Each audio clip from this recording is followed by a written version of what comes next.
Deku will probably be the last user of One For All, and apparently he's one of the few qualified people in the entire world to have the quirk. Finally, my boy is special.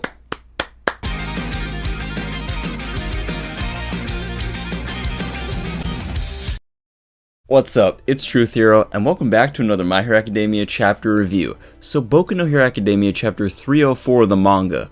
What an absolute juicy chapter. We meet the fourth user of One For All. We learn that he died at the ripe old age of 40. We learn that Deku could potentially be the last user of One For All, and apparently Shimura Nana has asked Deku to kill her grandson Shigaraki for her. Let's dive in. The chapter opens with All Might still watching over Deku in the hospital, and we are quickly drawn into Deku's consciousness, which is a meeting with the previous users of One For All. And they're ready to talk. It's about time. Deku finally gets to meet all the previous users of One For All, well, except for two of them, but those that do want to talk with him are all too ready to give him all the secrets and spill the tea on this incredible quirk. The second and third previous users of One For All are not so eager to join this discussion. They're not sitting in these chairs in a circle, which look dope, by the way. I really love this vision. I can't wait for this to be animated. I imagine the jewels in each chair to have a color for each previous user. But these two empty seats, second and third user, I don't think they're just shy guys and that's why they're turned to the wall like Tamaki Amajiki. I think there's something else going on here. Besides, they're not even the hermit and loner type, which we'll discuss when we talk about the fourth user. So, something's off here. We've always had the identity of these two users shrouded in mystery, and even though I hate to admit it, the theory that they are actually Bakugo and Kirishima from some time skip is looking better and better by the day. There has to be a reason why these two are not shown and are avoiding Deku's eyes. Honestly, to me, these guys still don't look too much like Bakugo and Kirishima. The guy who looks like Bakugo with the gauntlets, they're a bit different, and he has a different outfit, so sure, this could change in the future as his hero costume evolves. But the guy with the ponytail in particular that's supposed to be Kirishima, I guess he lost the whole gear look and that rugged look with his ripped cape around his waist, and also he's wearing a shirt. Does that really sound like Red Riot to you? Nice try, but that's not gonna work on me, Explosion Boy! But again, they certainly seem very suspicious around Deku, so anything is still possible at this point. Alas, there's a clear reason which we don't know yet as to why the identity of these two cannot be revealed to Deku and the audience as of yet. There's some reason why they can't participate in this discussion. Now, perhaps I should make a separate video on this, but it's possible that these two were rejected from the circle of the previous users of One For All. I always thought that the fourth user, which we'll talk about, was a villain, or at least not the heroic type, and we find out that that's not really true. He wasn't a hero, but he wasn't a villain, or he didn't begrudgingly accept the quirk of One For All. He was just a hermit, and he trained the power very well, as we'll see, but he wasn't a villain. But perhaps these two previous users weren't exactly heroes either. Maybe they died shortly after receiving One For All and never really cultivated its power, so they don't even really know how to use the quirk or have a say in things.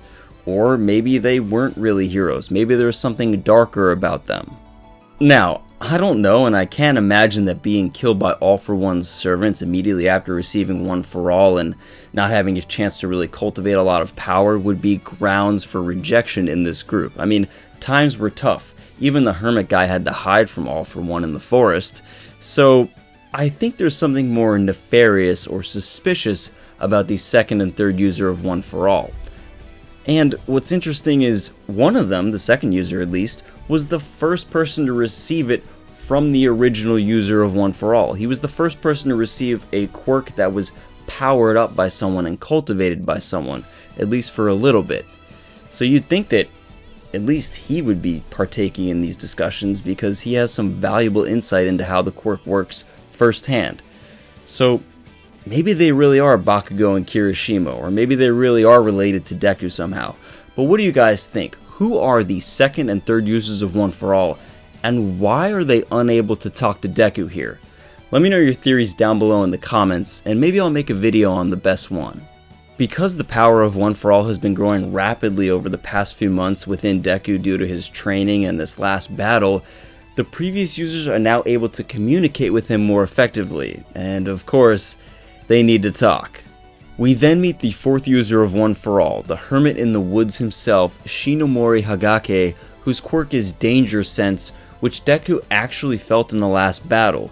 Even more curious, he also died very young. Oh, that's terrible. I mean, how did our dear friend Shinomori go?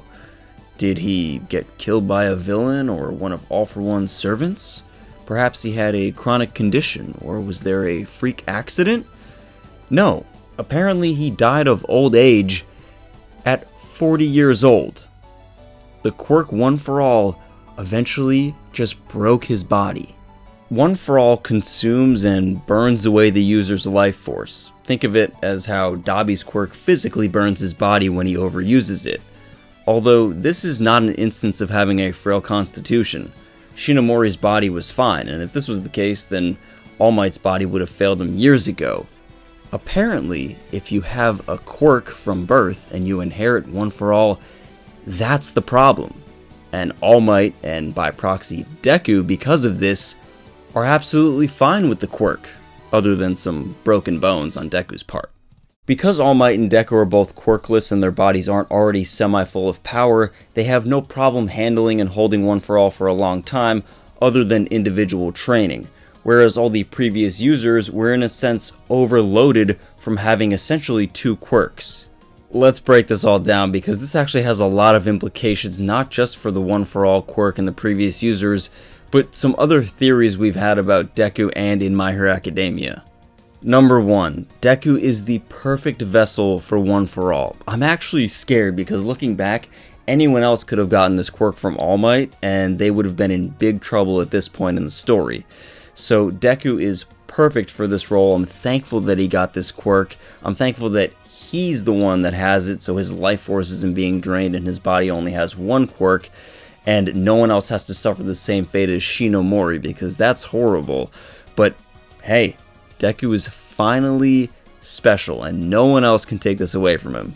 For anyone that still thinks that Mirio would have been a better candidate to inherit One For All, well, it's pretty clear that he wouldn't have been. Maybe initially with his power, but no, Deku is the only person for this role. Numero dos. For some reason, the consciousness of the previous users is not tied to their individual quirks, and this is something they need to further examine, as in Yagi's case since he didn't have a quirk. I guess the idea was that as One For All is passed down through the generations, each Vestige's quirk is fused with One For All, and with that fusion came a bit of their consciousness. But now that's not the case, and consciousness is transferred by some other mechanism since All Might and if Deku were to pass on One For All, well, they don't have quirks. What does this mean? Well, My Hero Academia is magic. No, but it's possible knowing this that someone's consciousness, or one of the Vestiges' memories and feelings and emotions and consciousness, could be transferred to another person without actually transferring a quirk. Now, I'm not sure how this would be helpful, but since Shigaraki and Deku have linked minds before, perhaps Deku could use the consciousness of Shimura Nana and the memories of her to exploit one of Shigaraki's weaknesses and to have a very emotional battle with him. Maybe he could even use that to save Shigaraki, since at the end of this chapter we have a very interesting request by Nana. Finally, number 3. This could be a little bit more evidence that Deku never had a quirk that was stolen when he was a child by All For One or Dr. Ujiko. It's hard for me to imagine that One For All could exist in a user's body that has been rewound by Eri and would have some trace of an original quirk in their DNA like Deku's. I guess what I mean to say is Deku has always been truly quirkless, and One For All became his true quirk. And this means that because people born quirkless are few and far between currently, and they likely won't be found in the next generation, Deku will most likely be the last user of One For All. And I really like this. It's a great way to conclude My Hero Academia and the series as a whole. Sure, in about 10 years there could be a new spin-off with whoever Deku passes One For All to, but I like that Deku is so unique here. A lot of people thought Mirio should have inherited One for All, and they've needed a reason as to why Deku is so important other than, oh, he happened to run into All Might and All Might couldn't do anything and Deku is heroic. I like that he's brainy, I like that he has that heroic sense of duty, and now we realize we needed him to be quirkless. So it really exemplifies why Deku is truly special and deserves to be our main character and the greatest hero of all time. With the main topic and discussion out of the way, Shimura Nana then asks Deku, "Are you able to kill Shigaraki for me?" Oh my goodness.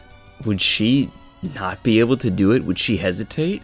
And if she shares some sort of connection with Deku, will he be able to do this? I don't know about you guys, but I'm getting some serious Avatar The Last Airbender vibes here when Aang is tasked in killing Fire Lord Ozai or stopping him, and he has to find another way to do this. He doesn't believe it's right to take his life, and obviously it was a great conclusion.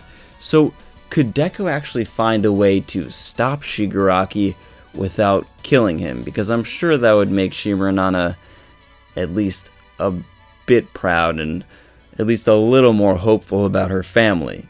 Perhaps this is where the whole consciousness thing of the Vestiges come into play. Maybe Deku can transfer Shimura Nana's consciousness and her memories to Shigaraki without actually giving him the One for All quirk. Honestly, I feel really bad for Shimura Nana. But what do you guys think? Will Deku be able to grant her this request? And what do you think about these new secrets for One for All needing a quirkless user? And who are the second and third vestiges of this amazing quirk? Let me know your theories down below in the comments. And if you like My Hero Academia content and these chapter reviews, consider enrolling at UA today by subscribing. And until next time, hero or villain, plus ultra.